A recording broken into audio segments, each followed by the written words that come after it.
I'm seeing visions through my dreams, seeing myself swimming in the universe. My ancestors gave me gifts to read cards, predict and heal.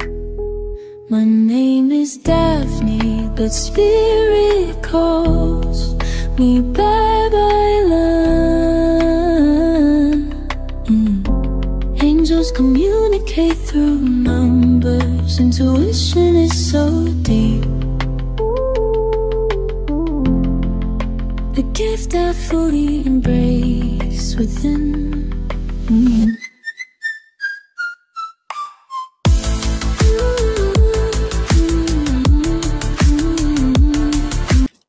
Hello everyone, welcome po sa inyong almost personal readings.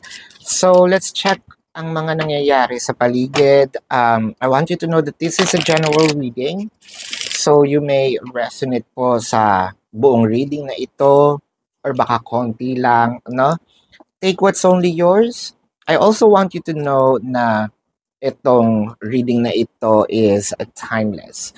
So, kung kailan nyo po napanood ito, the reading is meant to find you and you are ready to hear the message.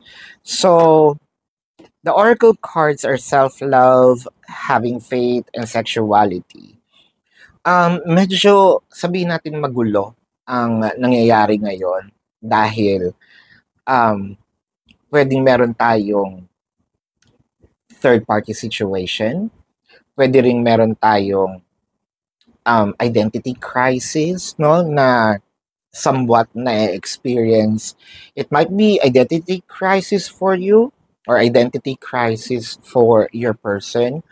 Kaya parang ang nangyari dito, merong somewhat, no, may gap, may separation.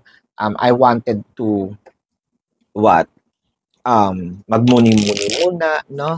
I also want to self-heal for now. I also want to know myself better. This can also be an LGBTQIA+, no? Relationship or connection. Someone here got confused with the relationship. It can be that you're also probably wondering why you are being attracted to the same sex. You're probably wondering why you are in a third party with, same-sex ni person. So, pwedeng kayong dalawa ni person heterosexual. Pwede rin namang, kayong dalawa ang heterosexual. And then yung third party is same-sex. So, si girl, boy, boy. Or pwede ring girl, girl, boy. No? What I am seeing in here is parang sinasabi, I don't know myself for now. Parang I want to explore. I want my me time, no? With the Seven of Swords, someone here feels like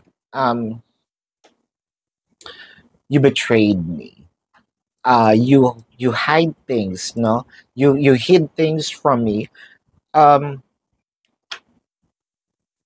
Kasi with the Seven of Swords, nandito yung pakiramdam na niloko mo ko, whether this is being felt by the other party or the third party or probably both. So nasa gitna dito yung salarin, parang sinasabi natin. Kasi it could be both of the parties, no, felt like, ba't hindi mo sa akin sinabi yan?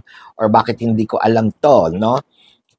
With the Two of Swords and the Ten of Swords. It can be that both parties are being left out. Not because of hahanap ako ng iba, but I feel like I want to find myself.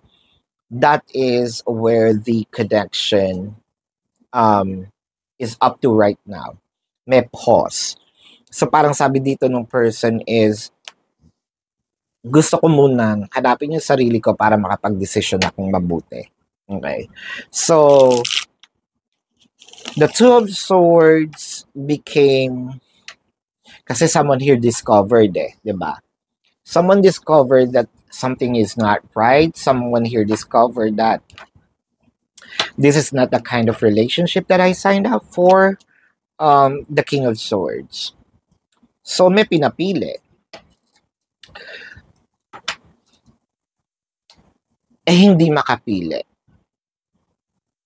Pwede rin naman yung both parties are iniwan itong person na ito. I'm actually searching for all those possibilities kasi. Dahil ang nakikita natin, pinapapili kita, wala kang napili, umalis ako. Eto naman, umalis din dahil alam or probably found out na you placed me in a third-party situation. With the Devil card clarified by the Ten of Wands and the Five of Swords. Definitely meron itong isang gusto. Definitely kailangan niya mamili. And this person actually knows na I need to. No? With the Five of Swords in here, hindi pwedeng dalawa. So, sa kanya, the emotion is somewhat leveled. The emotion is may strength dito, may strength dito, may weakness dito, may weakness dito. Siguro kung ano wala dito, nandito. At kung ano wala dito, nandito. So, kung ako'y nasa gitna, parehas, no? People may not understand how this can be felt by a person, pero totoong nangyayari yan. So, ngayon parang nahihirapan siya. Pero alam ko, kailangan kong pumili. I need to choose one. The Four of Swords and the Justice. So, the Four of Swords signifies also about muni-muni, soul-searching, having a break. It could be that I am having my own personal mental and emotional break and probably spiritual break. So with the Justice in here, I feel like na medyo matatagalan ito mga pauses nito sa both parties. Ang gulo, no? Kasi ganun siya kagulo eh. Actually, hindi nga nito alam hindi niya alam kung anong nangyayari din sa kanya. This is probably the first time that this person, yung nasa gitna, felt, why am I being attracted, no, to the same sex? And the other person felt like, this is not who I am. Sa dami-dami, no, na pwede kong makakaribal, no, same sex pa niya. So with the Wheel of Fortune, the Temperance, and the Eight of Pentacles. So si person may gustong i-work out. But I feel like someone here is choosing comfort over, it could be love, comfort over responsibilities, comfort over love? Hold up.